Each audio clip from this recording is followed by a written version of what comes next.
Hey, Professor Cat, Dr. K, back again for Chapter 8, which is victimized children.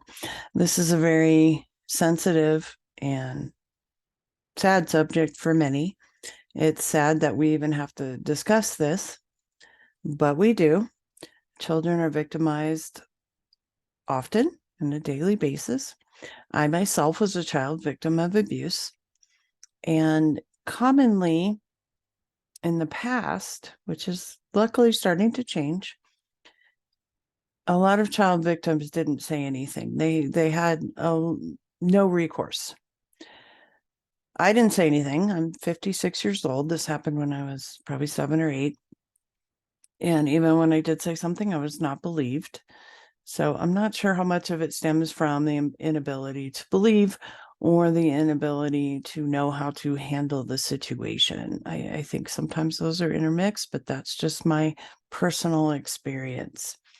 We have two different schools of thought on victimization of children. And you'll notice in the book, it talks about a minimalist approach and a maximalist approach. So the minimalist approach is it's happening, but it's overblown in the media. It's really not that bad. And there's a maximalist approach, which is it's not being reported as often as it's happening. It's really a problem. It's accelerating. Personally, I feel that this falls somewhere in between. I feel like it's easier for child victims to report now in many cases.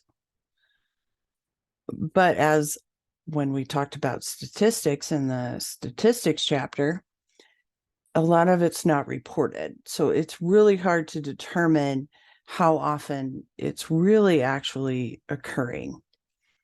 And that includes all types of child victimization, whether it's physical abuse, sexual abuse, kidnappings, abductions, any of those things.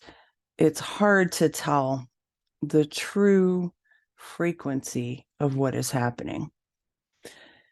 It can also be difficult for professionals to deal with child victims. Often police departments will refer to child therapists because there are certain ways we need to go about interviewing and discussing this with children.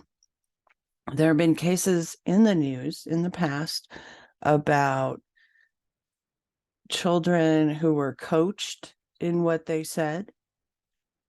So they have to be interviewed in a very specific manner in order to ensure that their account is credible.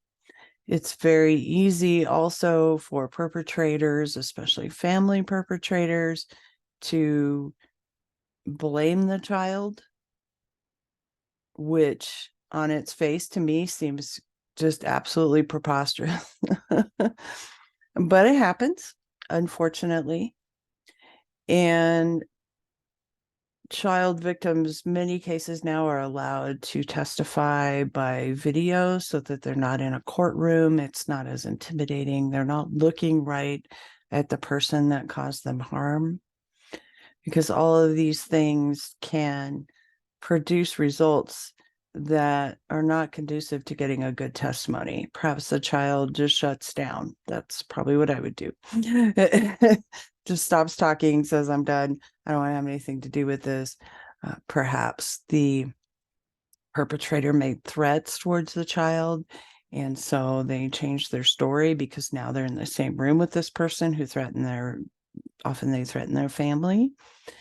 And they might decide to change their testimony. So child victims have to be handled very differently than adult victims. And conversely, there's also cases of false accusation for whatever reason. Again, going back to specific interviewing methods and other ways of handling child victims can help a therapist, psychologist, whoever is interviewing that child to determine account accuracy and whether or not that child has been coached, perhaps by a parent who's involved in a divorce. They might say, hey, I want to get full custody. I'm going to have my kid lie about this. So unfortunately, since those kind of people exist, it can be very difficult for true victims of any crime all the way across.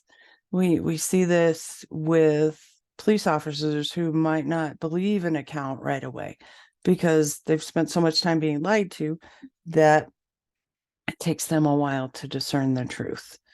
So children, it's a little bit different handling process, but again, we still have to be aware of the different nuances of the situation and what might actually be occurring in those situations. So thanks for listening. Again, you can always reach out to me if you have any questions. Have a great day.